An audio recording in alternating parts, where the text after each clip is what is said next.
Akka bultan daawwattoota keenya odoommaaf qabannee dhihaanneen isinitti himaan Badrii Yusufi.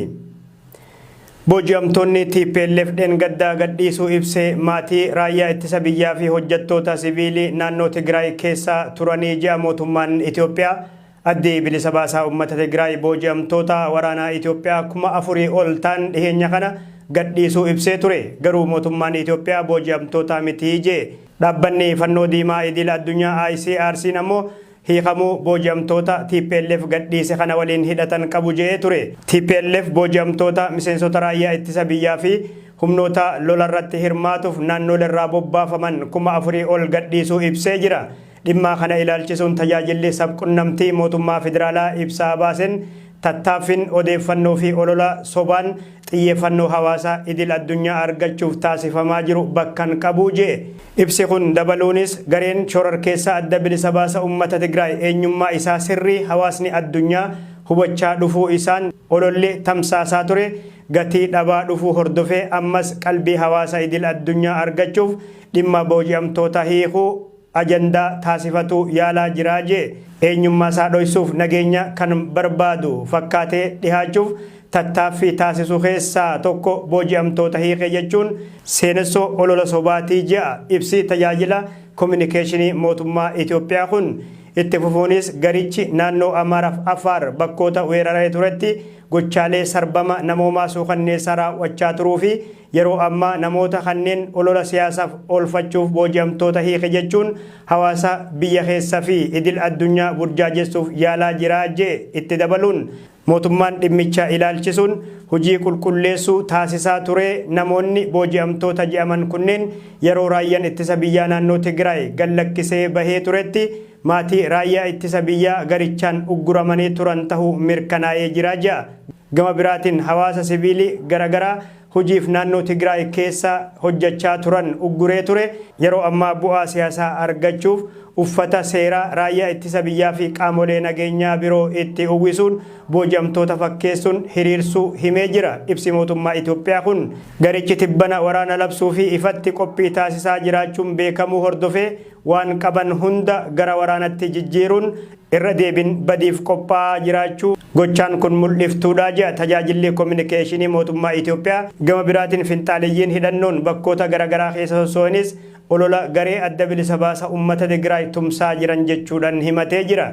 Addi bilisa baasaa uummata Tigraay yeroo naannolee Amaaraaf Afaar keessatti haleellaa adeemsisaa turetti miseensota raayyaa ittisa biyyaa fi humnoota addaa naannolee Amaaraa akkasuma milishoota fi humnoota naannoleerraa bobbaafaman guyyaa guyyaadhaan adda waraanaa garagaraa irratti booji'aa ture dhiheessaa turuun ni yaadatama. Booji'amtoonni TPLF dhiheessaa ture sunis maqaa bakka dhaloota isaanii fi ji'ootaa fi bakka itti leenjii fudhataa turanis ibsaa turan. TPLF booji'amtoota 1,000 ta'an magaalaa Maqalee keessa uummata duratti hiriirsuun agarsiisaa turuunis ni yaadatama. Humni hangana baay'atu maatii raayyaa ittisa biyyaa fi hojjettoota jechuun rakkisaadha. Mootummaan Itoophiyaa kufaatii yeroo sanitti isa mudatee ukkaamsuuf booji'amtoota amma TPLF dhiheessaa jiru kana haalee jechuun namoonni adda addaa ibsaa jiru. Dubbiin mootummaan Itoophiyaa namoonni kun booji'amtoota kootii miti jedhu garuu oduu ijoo tahee jira.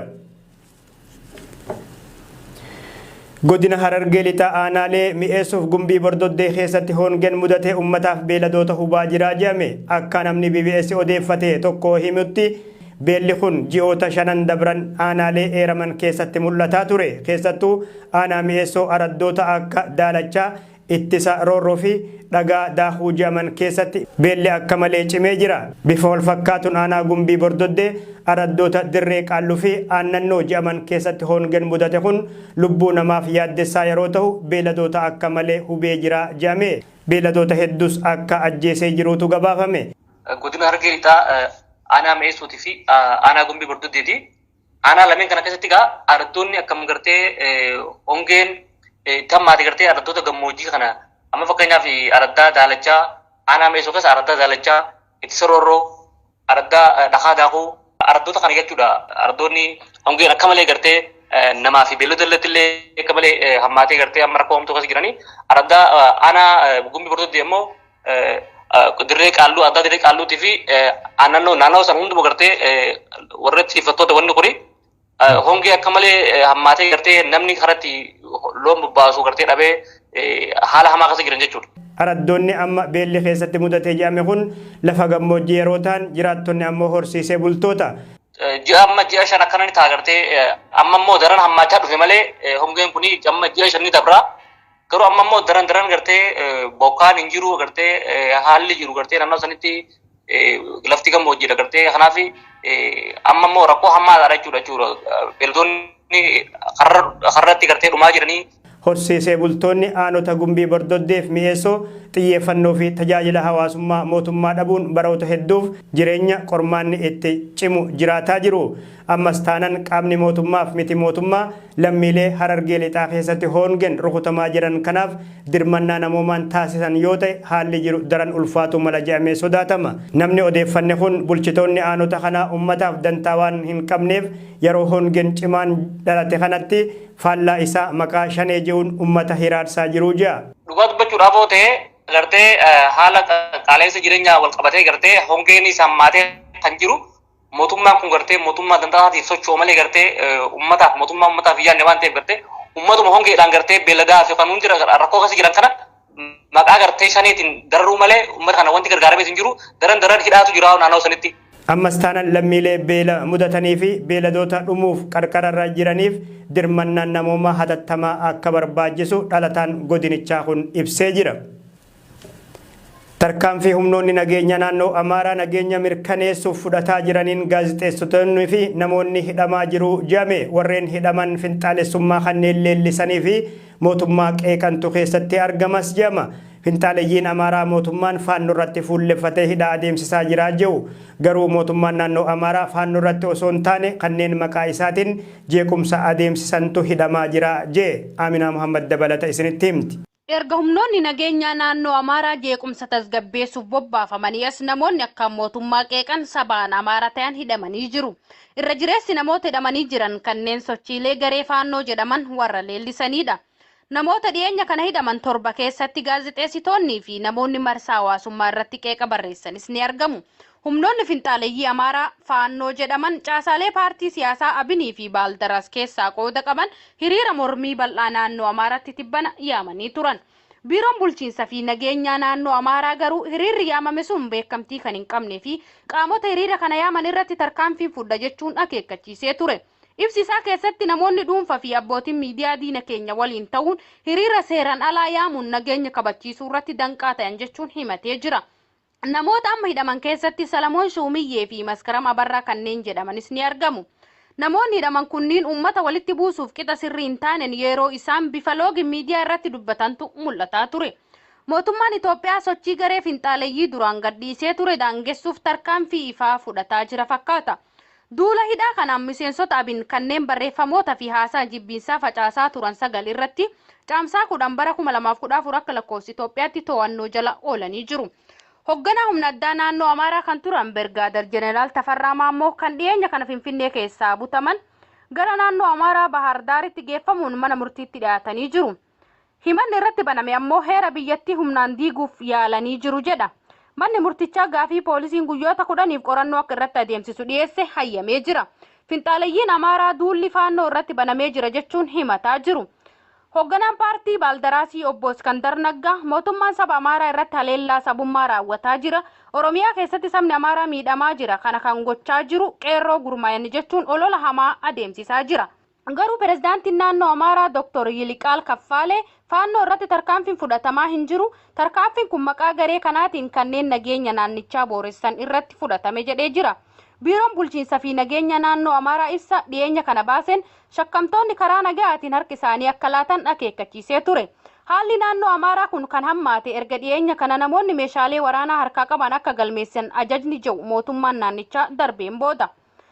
Kana walqabatee kamisa darbe kana magaalaa Mooxxaa keessatti hokkorri mudatee yoo xiqqaate lubbuu namoota 6 galaafate. Faannoo qawwee hiikachiisuuf olola jedhuun hokkorri kun akka qindaa'eetu gabaafame. Hokkora Mooxxaatti mudate sanii walqabatee daandiileen tajaajilli intarneetii fi manneen barnootaa hundi cufamanii turan. Jeequmsi kun Gondar lixaa magaalaa Maraawii fi Walloo kaaba Waaldiyaa keessatti mudatee ture. Haalli baha Yuukireen kutaa Donbos baay'ee yaaddessaa tahuu pireezidaantiin Yuukireen Volodymyr Zelensky ibsanii jiru. Gama biraatiin humnoonni Raashiyaa magaalota akka Slovianskii fi Severodonetskii jedhaman qabachuuf fuula isaanii garasitti deeffatanii jiru. Akka pireezidaantiin Yuukireen Zelensky jedhanitti garuu guyyaa hunda waraanni Yuukireen duula Raashiyaa fashalsaa jiru. Hoogganaan ittisaa waraana Yuukireen akka jedhanitti ammoo waraanni Raashiyaa humna ittisaa Yuukireen irra tarkaanfatuun kutaa Luhansk seenuu fedhu garuu ifirraa faccisaa jirra jedhan. Garuu humnoonni isaanii adda waraanaa maratti Raashiyaa injifataa akka jiran ibsan. Akka gabaasaa maddeenitti waraanni Raashiyaa magaalaa Tarsimoo taate Severodonetskii qabachuuf haleellaa hamaa adeemsisaa jiru. Humnoonni Raashiyaa magaalaa buufata kaaba Mariupoolii qabachuun humna isaanii cimsataa jiru. Bulchaan naannichaa Sariyii Hadiyaa waraanni Raashiyaa magaalaa Severodonetsk marsuun haleellaa barbadeessaa adeemsisaa jiru jechuun fuula telegiraamii isaanii irratti barreessanii jiru. Barreeffama isaanii keessatti haleellaa Raashiyaa 11 humnoonni Yuukireen ifirraa qolachuu ibsanii jiru. Haleellaa kanaanis taankiilee Raashiyaa 8 barbadeessinee jiran qondaallee waraanaa Yuukireen kun garuu Raashiyaan qilleensa fi lafoon haleellaa meeshaalee gurguddoo fi misaa'iloota adeemsisaa jirti. Pireezidaantiin Yuukireen haasaa TV biyyaalessaa irratti godhan keessatti lolli cima yoo ta'es dirqamatti dhaabbachuu kan danda'u karaa dippiloomaasii qofaani jechuun ammas abdii nagayaaf qaban ibsanii jiru. Mariin qaamota lameen jidduutti adeemsifamu addaan cituu isaati kan gabaafame. Ameerikaan ammoo deeggarsa meeshaalee waraanaa fi namoomaa Yuukireeniif erguu itti fuftee jirti. Bu'uuruma kanaan sanbata kaleessaa pireezidaantii Joo Baayiden deeggarsa maallaqaa doolaara biliyoona 40 Yuukireeniif mallatteessanii jiru. Deeggarsi maallaqaa USA'n laatte kun doolaarri biliyoonni 6 konkolaattota waraanaa fi ittisa qilleensaaf ni oola jedhamee jira. Oduu xumuraatiin kilaboonni Ingiliz taphaa xumuraa torbee 38ffaa irraa sa'aatii wal fakkaataa sa'aatii 5 irratti wal morkatu. Taphaa irraa kanaan kilaboonni Piriimiyer Liigii Ingiliz keessaa hafanii fi kanneen ol dhufan adda baafamanii beekamu. Shamsuu Bashiir dabalataan isinitti hima. Liigaawwan Awurooppaa gurguddoon ji'oota 10f dorgommii bara kanaatiin deeggartoota kubbaa miilaa akka bohaarsaa fi gammachiisaa turan kanneen akka Piriimiyer Liigii Ingilaand, Seeriyaa Xaaliyaanii, Laaligaa Ispeenii fi Liigaa Faransaay har'a galgala tapha xumuraa dorgommii bara kanaatiin ni xumurama. Haaluma kanaan Piriimiyer Liigiin Ingilaand hanga tapha dhumaa har'a taphatamutti kilaboota lamaan waancaaf wal dorgoman Maanchister Siitii fi Liiverpuul keessa eenyu akka shaampiyoonaa ta'u hin beekamne. Kanaafuu taphni har'aa taphatamu hawwiin akka eeggamus taasiseeti jira. Gama biraatiin kilaboota lameen masaanuu ta'an kan kaaba magaalaa Londonitti argaman Arsenaal fi Tottenham Hotspur isaan lamaan keessaayis eenyu akka sadarkaa afuraffaatiin xumuree Champions League Awurooppaa bara dhumaa seenuuf tapha torbaan xumuraa har'a taphatamu akkaan eeggamaa taasiseeti jira. Gama kaaniin ammaas Watford fi Norwichitti aanee eenyutu gara Championshippitti gad bu'a haja'us har'a galgala deebii kan argatu ta'a. Haaluma kanaan taphoonni Piriimiyer Liigii Ingilaand kun tapha xumuraa har'a galgala taasisaniin kilaboonni hundinuu isaa wal fakkaatatti kan taphatan yoo ta'u Arsenaal fi Everton, Brentford fi Leeds United, Manchester City fi Aston Villa, Manchester United fi Crystal Palace, Brighton fi West Ham United, Liverpool fi Wolverhampton Wanderers, Norwich City fi Tottenham Hotspur, Leicester City fi Southampton, Chelsea fi Watford, Burnley fi Newcastle United hundinuu akka biyyaa galgala sa'aatii 12 irratti kan taphatan ta'a.